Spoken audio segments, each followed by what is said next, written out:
Okay, bit of commentary. We're just waiting for Ian and Vic. It's 10 to 9 in the morning, which is disgusting. And well, go and see if they're here. Bright and early in the morning, trying to cross the road, which is impossible.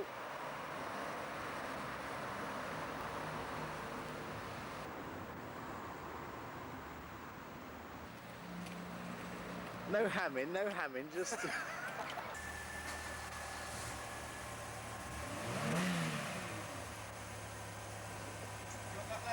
I will post that letter ourselves. Alright.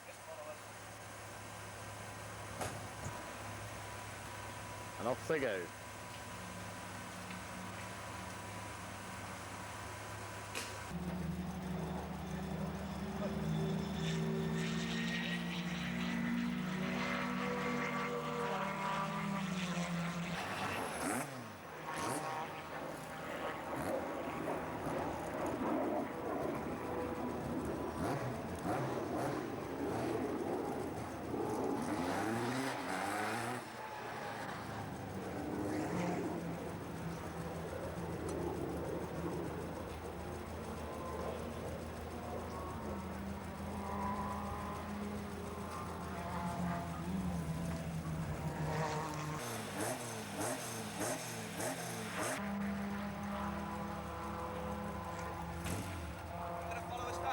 I'll walk down, yeah.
What are you on about?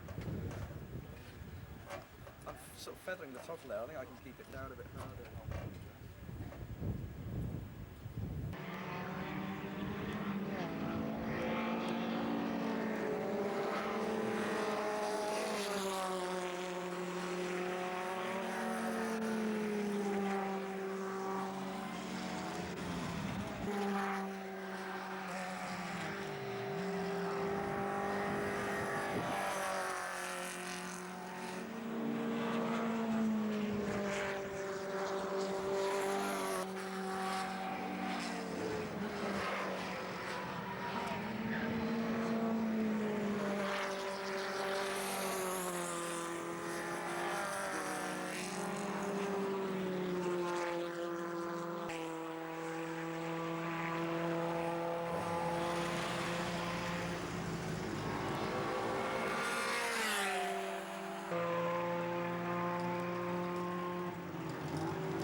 Better go see him. He's not doing it like that.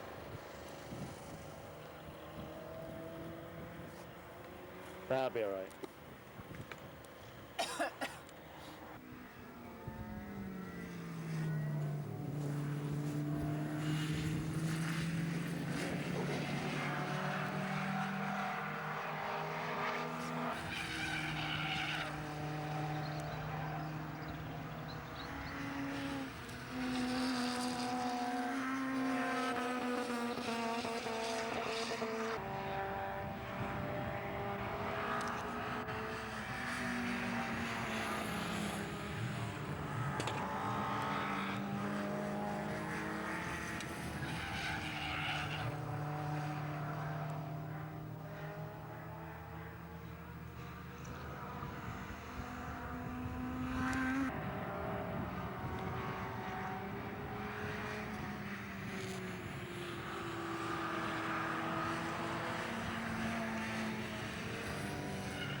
second row is good from Keith Butcher in the Escort Cosworth. Gets him alongside and nearly ahead under braking for the Hatchet Serpent of Martin Davis, but Davis has got the tighter inside line in the Sierra. He should be able to hold the line, and yes he does, and also hold on to the lead. The little Darien there of Gareth Davis in there and fighting with that leading group as well. A bit of a tussle behind him, another of the Dariens, or perhaps it might be the Dabrian, which is slightly damaged there, but slowed down quite dramatically. But the leaders already coming through up towards the S's with Martin Davis, the man in charge at the moment, chased hard down an Escort Cosworth with Keith Butcher. Alvin Powell there in third place. The Darien of Gareth Davis is in fourth. The doctor's car is about to pass the Honda, which could be slightly embarrassing, so you could possibly slow down, Doctor, would probably be a respectful thing to do. Leaders already turning right at the Brooklyn Hairpin, and the leading pair already beginning to pull away a little bit now, as Alvin Powell and the Sierra slips from third to fifth as they go into Brooklyn Hairpin, but is gathering himself back together again to retake at least one of those places. Yes, he's back up into fourth by the time they come back into our side at Honda Curve. So Martin Davis is who leads, and second place is the Escort of Keith Butcher. Then a gap back before third place is now Peter Dark in his Darien T90. Fourth is the Sierra of Alvin Powell. Rest of them speed past, the battle between Schmidt and Alfie Emmanuel. Alfie on the Rover GTI on the inside of the BMW and is going to squeeze past. No, he isn't, because the BMW dives alongside him. Oh, it looks as though he's going to try and drive around the outside, dives up the inside, but Alfie holds on to that place, and very nearly contact between the BMW of Schmidt and the Rover of Alfie Emmanuel there, as we see the leaders already once again going into the S's and up towards Brooklyn's Hairpin. Anglia has really been driven very vigorously by Glenn Jones, who's already up from his sixth row grid position into... He's 6 years, he's now got to the head of that leading group and is beginning to chase the 5 cars ahead of him. 2 battles of 2 at the head of the field now, because the Escort Cosworth driver, Keith Butcher's now got himself a little bit more into his stride. He was 0.61 of a second adrift of the leader at the end of the first lap, as back up into third place comes Alvin Powell around the inside of Peter Dart's Darien T90. The Dart's going to challenge back as they go up towards the Hatchet Hairpin. He looks to the inside, then tries to nose alongside on the outside, and now the race leader coming under pressure from second place, and for that matter, third and fourth beginning to gain somewhat on the leading pair. Still, though, 2 battles of 2 to concentrate on at the moment, as Keith Butcher now is really pushing Martin Davis and the Sapphire Cosworth very hard. They go towards, for the third time, up towards the S's. The 2 red and white Sapphire and Sierra respectively being harried by Escort Cosworth and Darien T90 respectively. Martin Davis just holding on to the lead as they turn into Brooklyn Hairpin once again onto Speedway Straight. The Escort Cosworth just a little bit more stable through that right-hander, gives him a little bit more momentum as he comes out of that corner each time round, and enables him to edge just a little bit closer each time to Martin Davis as they come up towards Honda Curve for the third time in this 10-lap race. Davis crosses the line. It was 0.35 of a second at the end of the second lap. The gap has come down. I think it's going to have extended. Yes, it has. It's back up to pretty much what it was at the end of the first lap, 0.6 of a second. But the gap that has come down by 0.3 now is the gap between himself and the man who set the fastest lap of the race on the second lap, Alvin Powell, the winner here last week, in third place, gaining on the Escort Cosworth. I suspect probably, largely because Peter Dark is giving him such a push along there in that Darien T90, really putting him under pressure. And I think it's the attempt to keep away from the Darien that is helping take Alvin Powell closer and closer to the Escort Cosworth of Keith Butcher ahead of him. Into the right-hander then at Brooklands, now with Martin Davis beginning to extend his advantage now. What is happening now is that the Escort Cosworth coming under a lot of pressure, and I think maybe challenges they come into Honda Curve this time. No, there's less than a length in it between the Escort and the Sierra, between Butcher and Powell as they go. Powell gets very, very sideways, gathers it all back together again without actually falling off, but I wouldn't have liked to have been a passenger in there, I don't think, when he did that, but he's gathered it all back together, very well controlled power slide there, although I don't think he was intending doing it, but it has cost him a little bit of time, and it's allowed him, it's dropped him back, if anything, once again into the clutches of that Darien T90. Mr. Butcher in the Escort Cosworth breathes a little bit more easily on this lap than he did on the second lap. The gap from first to second, 1.75 seconds between the pair of them at the end of the fourth lap. They're on their fifth and half distance lap, and Martin Davis looking much more comfortable in the lead than he was last time round. But if Keith Butcher can concentrate on shaking up Alvin Powell, he may well be able to start to reduce that gap again. And with 5 laps to go, it is conceivable that he might catch Martin Davis. But Davis driving a very controlled race in the four-door Sapphire, turns into Honda curve, probably glances in his mirror and sees that that little trio of cars behind him are going to be just a little bit too busy with one another to do anything too much about catching up with him. So with 5 laps completed, his lead is 1.89 seconds. And then only another second or so covers the leading three, and through has gone. Oh, well, yes, he looked as though he wasn't going to hold on to his new second place, but Alvin Powell has done it. He's passed the Escort Cosworth at the exit of Hatchett's hairpin there, but still he's really obviously enjoying driving that car, but it does seem up to a point to have something of a mind of its own. Through the S's though, and now beginning to pull away from the Escort Cosworth, and so it's time for Martin Davis to start looking in his mirrors again, because he's going to see that there's been a change behind him, and it's going to be a change that conceivably could affect him, and the Cosworth gets it all wrong at Brooklyn's hairpin there, as a result of which the Darien of Peter Dark is through and up into 3rd place as well, and that moves him a little bit further away from the second man in the class, in Class D, because that's now planted the Escort Cosworth between himself and Gareth Davis, who'd started on the second row of the grid in the Darien T9, but has now dropped quite some way behind. And all over the course on the exit of Hatchett's hairpin goes Alvin Powell, gets it powerfully wrong that time, manages to rejoin the tarmac in the middle. However, in the process of that, he's lost his second place to Peter Dark and loses his 3rd place. I think he may have a puncture. That may well have been why the car was behaving slightly badly to start with. It may be that he's got a puncture, he's got his hand in the air, and I suspect, sadly, that we're going to see last week's winner, Alvin Powell, pulling off into the paddock. Yes, we do.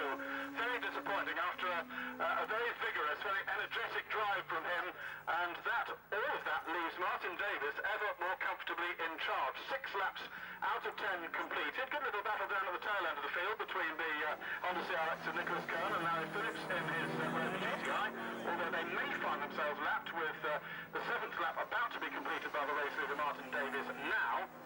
It may well be that battle at the tail end of the field gets lapped. Gap from first to new place second, 3.41 seconds. And while all of the closing up has been going on, that little Darien of Peter Dark has been lapping quite a bit quicker than the Sapphire. But as I say that, he slows dramatically coming out of Hatchett's hairpin. Missed gear, transmission problem, wouldn't like to guess, but certainly he's got a problem as he comes out, gets it going again, gets underway, but all of that's allowed the Escort Cosworth to begin to close up on him. What's happening further down in Class C? Glyn Jones it is who has the advantage in Class C at the moment, which is going to be good in that very close battle there, because he's managed to keep at least one car from another class between himself and the other drivers with whom he's battling in the points table in Class C. So Glyn Jones looking as though he's going to be on his way to another class victory, 7th overall at the moment, as Larry Phillips is lapped by the race leader, number 1 Martin Davis. He comes out of the right-hander at Honda curve, crosses the line to complete his 8th lap, looking very much as though he is on to another win, something which has become something of a habit for Martin Davis in the four-door Sapphire this year, and also looking as though he's going to retain the title that he won last year, but with another couple of laps to go. Let's keep our fingers crossed. I'm sure he's lapped both of the cars in that tail end battle now, both Larry Phillips and the Honda CRX of Nicholas Kern, and he is now approaching the S's on his penultimate lap, and we haven't yet seen the 5th place man cross the line, which we do now, with the Class C battle still going the way of Glyn Jones at the moment, whereas Martin Davis there is just coming out of Brooklands hairpin and along Speedway straight now. The BMW Rover battle has continued pretty much throughout this race, with at the moment the addition to the programme that I gave you, Mike Schmidt in the BMW just having the advantage over Alfie Emmanuel in the Rover, although Alfie tries to go up the inside there side by side all the way through Hatchett's hairpin.